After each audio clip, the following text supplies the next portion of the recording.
Salam Bapak Ibu dan saudara terkasih di dalam nama Tuhan Yesus. Dimanapun Anda berada dan dimanapun Anda bisa mendengar rekaman ini, kita bertemu dalam saat teduh pagi hari yang kami beri nama Jumpa dengan Tuhan untuk edisi hari ini. Sebagai dasar kebenaran firman Tuhan, saya akan bacakan dari Filipi pasal yang ketiga ayat 7-8. Firman Tuhan berkata, "Tetapi apa yang dahulu merupakan keuntungan bagiku, sekarang kuanggap rugi karena Kristus. Malahan segala sesuatu kuanggap rugi karena pengenalan akan Kristus Yesus Tuhanku lebih mulia daripada semuanya. Oleh karena Dialah aku telah melepaskan semuanya itu dan menganggapnya sampah, supaya aku memperoleh Kristus." Sahabat Kristus, beberapa waktu lalu sejak saya keluar dari rumah sakit setelah dirawat karena mengalami COVID, ada banyak makanan yang harus saya hindari. Hal ini dikarenakan saya punya komorbid atau penyakit bawaan. Ada banyak orang yang meninggal karena memiliki penyakit bawaan. Puji Tuhan, saya boleh disembuhkan meskipun kadar gula darah saya termasuk tinggi. Setelah sembuh, saya harus menghindari banyak makanan, terutama yang mengandung manis. Berbagai makanan yang dahulu merupakan kesukaan saya, bahkan hampir setiap hari saya beli, sekarang harus saya tolak dan hindari, meskipun setiap hari ditawari oleh penjual makanan yang lewat di depan rumah. Ada bakpao, roti pisang, jajan gorengan, es teh, es buah, dan sebagainya.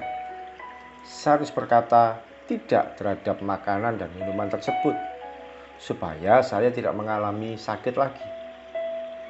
Dalam kehidupan iman kita, ketika kita melangkah mengikut Tuhan Yesus dengan lebih sungguh, ternyata ada banyak hal yang harus kita tinggalkan dan tanggalkan.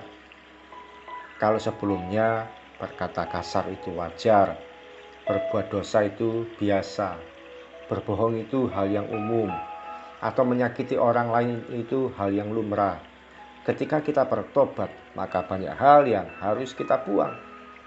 Rasul Paulus berkata kepada jemaat di Filipi, "Apa yang dahulu merupakan keuntungan bagiku." Apa keuntungannya? Paulus sebelumnya adalah seorang yang menganiaya para pengikut Kristus. Hal itu membuat dia ditakuti dan disegani oleh banyak orang. Dia beranggapan bahwa dia sedang menjalankan kewajiban agamanya. Namun ketika dia sudah ditangkap oleh Kristus, segala sesuatunya dianggap rugi. Dia menjadi seorang yang rela menderita demi pengenalannya akan Yesus.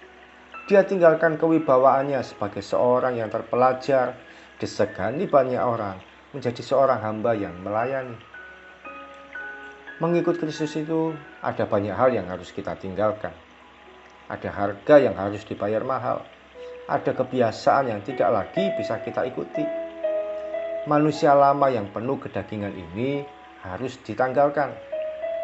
Pernahkah Anda ketika sudah bertobat dan mengikut Tuhan, mau berbuat dosa rasanya berat, padahal dulu sudah biasa dan tidak ada masalah? Sahabat Kristus, mari kita periksa, adakah sesuatu yang berbeda dari hidup kita saat mulai mengenal Tuhan secara kesungguhan hati? Atau Anda merasa biasa saja?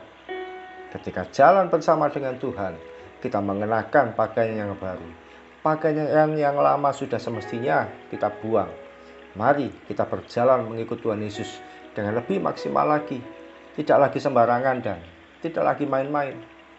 Bahkan kalau perlu kita berani berkata segala sesuatu di masa lalu dianggap rugi dan sampah, oleh karena memperoleh Kristus lebih mulia dari segalanya.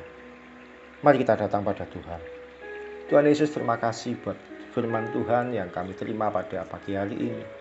Buat sharing pagi ini Tuhan yang mengingatkan kami betapa ketika kami mengikuti Engkau, segala sesuatu di masa lalu harus kami tinggalkan dan tanggalkan. Segala sesuatu yang menjadi kebanggaan kami, kesukaan kami, kesenangan kami, bahkan hal yang membuat kami diakui oleh orang lain, kalau itu bertentangan dengan kehendak Tuhan, tidak membuat Tuhan senang, kiranya kami boleh berani meninggalkannya. Ampuni Tuhan kalau seringkali kami masih suka tinggal dengan kebiasaan yang lama. Hari ini kami mau mengenakan pakaian yang baru, pakaian Kristus yang diserahkan, yang harus kami bawa hari demi hari. Terima kasih ya Tuhan. Kami milik-Mu sepenuhnya, kami milik-Mu seutuhnya. Kami mulai menjalani hari ini Tuhan. Engkau memberkati setiap anak-anak-Mu yang bekerja, Engkau memberkati anak-anak-Mu yang dalam studi, memberkati anak-anak-Mu yang melayani, memberkati anak-anak-Mu yang menjalani kehidupan sebagai ibu rumah tangga. Di dalam nama Tuhan Yesus kami percaya kebaikan dan keajaiban Tuhan akan kami alami dan nikmati mulai pagi sampai nanti malam, bahkan sepanjang umur hidup kami. Dalam nama Tuhan Yesus kami berdoa dan mengucap syukur. Amin. Selamat menjalani kehidupan yang baru sebagai pengikut Kristus yang mengenakan pakaiannya yang baru, yang mengenakan jubah yang baru, dan meninggalkan segala kebanggaan kita di masa lalu. Salam dari saya Oki Raharjo dari Mitspa Ministry. Tetap setia sampai garis akhir. Tuhan Yesus memberkati.